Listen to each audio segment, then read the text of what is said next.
A perseguição é o preço a ser pago por combater as ideias daqueles que controlam o discurso. Na madrugada do dia 24 de janeiro, uma notícia abalou profundamente o cenário político brasileiro. Olavo de Carvalho, uma das maiores figuras de direita do Brasil, havia falecido. É claro que, por se tratar de um filósofo com um pensamento político bem determinado, as reações sobre a sua morte seriam elevadas ao extremo. Para alguns, o sentimento de luto pairava no ar, visto que, sem Olavo, a hegemonia da esquerda em solo brasileiro seria ainda maior. Já os próprios movimentos de esquerda comemoraram a morte do filósofo como se o próprio anticristo tivesse sido expurgado da face da terra. Em uma análise mais direta, é de se imaginar que indivíduos mais identificados com a esquerda tenham esse tipo de reação. Mas qual será o real motivo por trás disso? O que motiva alguém a sentir alegria com a morte de uma pessoa? Seriam os ideais de Olavo tão abjetos a ponto de justificar tamanho desprezo? Antes de abordar esses pontos, se faz necessário explicar quem foi Olavo de Carvalho. Neste vídeo, não iremos abordar em detalhes a sua biografia ou os elementos principais da sua obra, mas falaremos brevemente sobre a vida do professor. Natural de Campinas, Olavo se mudou para São Paulo com 2 anos de idade. De lá, teve acesso a diversas obras da literatura mundial, demonstrando interesse por autores como Goethe e Dostoiévski. Seu interesse por temas mais complexos fez com que abandonasse a escola cedo, antes de completar o ensino médio. Se hoje já é perceptível que a educação brasileira está muito longe de preparar o jovem para a vida, naquela época, Olavo percebeu que o modelo escolar não funcionava para os seus objetivos. A propósito, caso vocês queiram entender um pouco mais sobre educação e o seu papel na sociedade, recomendamos o vídeo O Trivium, uma defesa à educação livre, cujo link está na descrição. Já adulto, Olavo teve interesse pelas ideias comunistas, chegando a se filiar ao PCdoB. Após 2 anos como membro do partido, decidiu abandoná-lo. Contudo, permaneceu com um pensamento mais alinhado ao espectro da esquerda. Por ainda ser identificado com ideais socialistas, conseguiu emprego como jornalista em diversos veículos de imprensa. Trabalhou na revista Globo, 4 Rodas, Cláudia, 0 Hora, entre outros, tratando de uma infinidade de temas. Em 1990, Olavo participou da Conferência de Ética que iria mudar o seu pensamento político. Em uma palestra ministrada por José Américo Peçanha sobre Epicuro, o filósofo criaria as bases do que se tornaria a marca registrada de seu pensamento. Em resumo, o epicurismo busca o prazer, que é considerado como verdadeiro bem. Para obtê-lo, é necessário se abster da dor. As palavras são um mero instrumento para que o epicurista se sinta melhor, para que consiga minimizar a dor. Deve-se, portanto, dizer o que deve ser dito para obter a felicidade. Antes, para compreender o impacto dessa palestra, é necessário caracterizar outra corrente de pensamento recorrente na obra de Olavo, o gramscismo. Derivado do pensamento de Antônio Gramsci, o gramscismo buscava inverter o leninismo a fim de implementar um sistema comunista. Se para Lenin era necessário tomar à força o controle do Estado por meio de uma revolução armada para assim fazer com que a população aceitasse os ideais comunistas, Gramsci diz justamente o contrário. Em vez de pegar em armas, a revolução deveria começar de baixo, do nível cultural. Uma vez que tais ideais coletivistas estivessem enraizados nas mentes das pessoas, o comunismo poderia triunfar sem uma guerra violenta. Em uma análise mais profunda, Olavo chega à conclusão que o epicurismo se alia ao pensamento gramsciano no discurso de Peçanha. Os intelectuais, responsáveis por influenciar a massa a aceitar o discurso socialista, fazem uma autolavagem cerebral nos moldes epicuristas e, ao mesmo tempo, fazem uma lavagem cerebral na população. Os intelectuais se tornam manipuláveis e os seus influenciados mais manipuláveis ainda.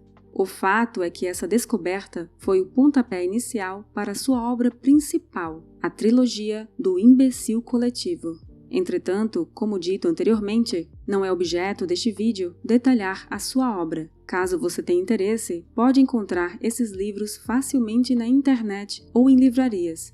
Outros temas notáveis trazidos à tona por Olavo incluem as 12 camadas da personalidade, o necrológio, a paralaxe cognitiva e a teoria dos 4 discursos. Bom, depois dessa apresentação, podemos enfim ir ao ponto do vídeo. Afinal de contas, por que Olavo é tão odiado pela esquerda? Para começo de conversa, devemos lembrar de um discurso muito difundido por grupos progressistas, o paradoxo da intolerância. Seus defensores são famosos por espalhar uma tirinha que, em suma, justifica a supressão de determinados discursos pela força, alegando que tais discursos seriam comparáveis a movimentos autoritários comumente associados à extrema-direita. Eles atribuem o conteúdo da tirinha ao filósofo Karl Popper. Por mais que os esquerdistas adorem usar essa imagem, há um pequeno problema nela. Karl Popper jamais disse ou defendeu nada do que está ali contido. Popper era um liberal que mantinha relações estreitas com Mises, Hayek e Friedman, todos membros da Société du Mont Pelerin. Seria no mínimo esquisito imaginar que um liberal defenderia a supressão de discursos, não é mesmo? Acontece que, na verdade, Popper defende o contrário. No livro A Sociedade Aberta e Seus Inimigos, Popper é enfático ao dizer que não se deve utilizar a força para suprimir discursos, mesmo que tais discursos sejam intolerantes.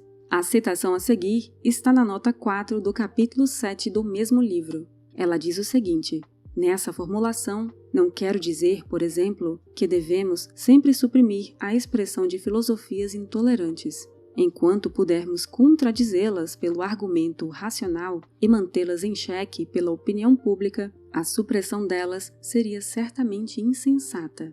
Nesse trecho, fica bem claro que discursos intolerantes podem ser combatidos no campo das ideias, sem recorrer à coerção. Ainda na mesma nota, o texto segue: mas devemos reivindicar o direito de suprimi-las, se necessário, até pela força, pois pode ser que não estejam preparadas para nos encontrar no nível da discussão racional, mas começar por denunciar toda argumentação. Podem proibir seus seguidores de ouvir a argumentos racionais, por serem enganosas, e ensiná-los a responder argumentos pelo uso dos punhos ou pistolas. Devemos, portanto, reivindicar, em nome da tolerância, o direito de não tolerar os intolerantes. Fica claro que, para Popper, a supressão pela força é aceitável em um caso bem específico. Somente quando os propagadores de certos discursos largam o campo das ideias para pegarem armas é que o paradoxo da intolerância é aplicável. É muito simples perceber como o paradoxo de Popper se encaixa no libertarianismo. Quando alguém resolve danificar a sua propriedade, seja ela um bem ou o seu próprio corpo, a legítima defesa é a ação a ser tomada. Ideias por si só devem ser confrontadas no plano das ideias. Uma vez que seus propagadores tentem instituí-las coercitivamente, é que se deve utilizar a força. Trata-se de um recurso de ultima ratio e nunca deve ser utilizado como prima ratio. Uma vez tirando essa ideia do colo de Popper, podemos analisá-la e entender o porquê de ela ser a preferida dos grupos de esquerda. Em uma sociedade libertária, a liberdade de expressão deve ser irrestrita. Ideias não matam e não ferem a propriedade privada. Isso não quer dizer que, por exemplo, todas as ideias devem ser aceitas. Uma vez que alguém defende uma ideia considerada abjeta pela maioria da sociedade, essa pessoa provavelmente terá sua reputação manchada e será alvo de contestações por parte de outros indivíduos, tal qual Popper defende. Acontece que controlar o discurso é uma tática muito vantajosa. Se você conseguir convencer as pessoas de que ideias ruins e perversas têm o mesmo peso de ações ruins e perversas, logo as pessoas ficarão mais inclinadas a aceitar a supressão das mesmas. Agora, com essa falsa equivalência já instaurada, tente controlar o que é e o que não é considerado uma ideia ruim e perversa. Utilize sofismas e convença o grande público que certas ideias são abomináveis e logo devem ser exterminadas. Quem conseguir fazer isso terá o total controle do que pode e do que não pode ser dito.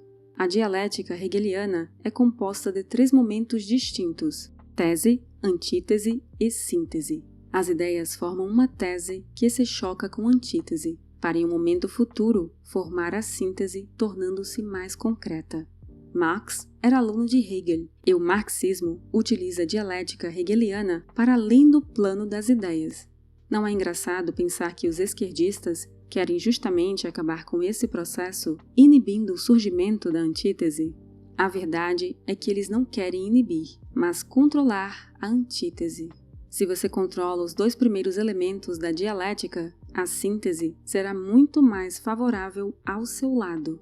É o que ocorre quando apenas certos discursos são aceitos. Nesses casos, a oposição sempre será uma ideia que segue os mesmos moldes da ideia que tenta contrapor. Ironicamente, Olavo de Carvalho sempre alertou sobre o teatro das tesouras, em que duas entidades políticas com ideais parecidos se vendem como lados opostos. Olavo de Carvalho representa precisamente essa antítese necessária. Logicamente, muitos irão discordar de suas ideias, mas é justamente para isso que o debate existe. Enquanto suas ideias estiverem confinadas a esse campo, não há necessidade de calar ou utilizar falácias lógicas para retirar todo o crédito de sua produção. Todavia, uma vez que o conteúdo do filósofo é o suficiente para colocar em xeque o pensamento de muitos socialistas, estes, sem conseguirem desbancar os argumentos com a lógica, tentarão ao máximo impedir todo tipo de conteúdo que ameace a sua hegemonia de atingir o público. A perseguição é o preço a ser pago por combater as ideias daqueles que controlam o discurso. E em breve, esse rolo compressor de coerção chegará até mesmo para aqueles que jogam o jogo seguindo as regras dos reais opressores. Este vídeo foi resultado da colaboração entre Paulo Almeida, Baby Yoda e Leandro Brito. Inscreva-se no nosso canal, curta e compartilhe este vídeo para nos ajudar a crescer. Agora você também pode nos apoiar tornando-se membro do nosso canal. Clique em Seja Membro abaixo para conhecer os benefícios. Até o próximo vídeo.